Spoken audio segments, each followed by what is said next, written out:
অর্থনীতিতে চাহিদা, যোগান, উপযোগ, মুদ্রাস্ফীতি ও এত কিছু আমি কিভাবে কমপ্লিট করব, কিভাবে আমার কনসেপ্ট ক্লিয়ার হবে? ঠিক এই প্রবলেমগুলোই স্টুডেন্টরা সারা বছর ধরে ফেস করে।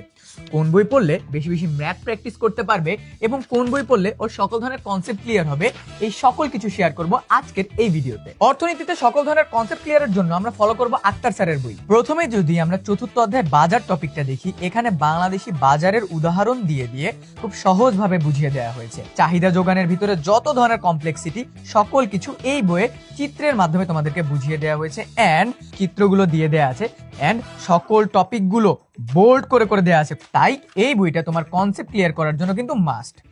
এবং দ্বিতীয় বইটা হলো রণজিৎ স্যারের বই। মজার বিষয় হলো তুমি যত ধরনের কনসেপ্ট পড়েছো এগুলো তো তোমার প্র্যাকটিস করতে হবে। প্রতিটি অধ্যায়ে প্রায় 80টি থেকে 90টি এমসিকিউ শুধুমাত্র প্র্যাকটিসের জন্য দেওয়া আছে। আমরা আমাদের অনলাইন ব্যাচের স্টুডেন্টদের পড়ানোর জন্য কিন্তু গুরুত্বপূর্ণ এবং কঠিন যে এমসিকিউ গুলো আছে এগুলোকে কিন্তু মার্ক করে রেখেছি।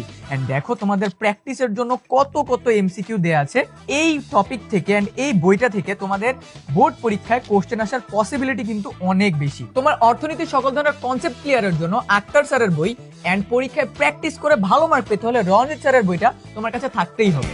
এই ওয়েট ভিডিও তো শেষ হয়নি। মানবিক বিভাগের আরো অনেকগুলো সাবজেক্ট আছে। আর কোন কোন সাবজেক্টের এরকম ভিডিও চাও কমেন্ট সেকশনে জানিয়ে দাও।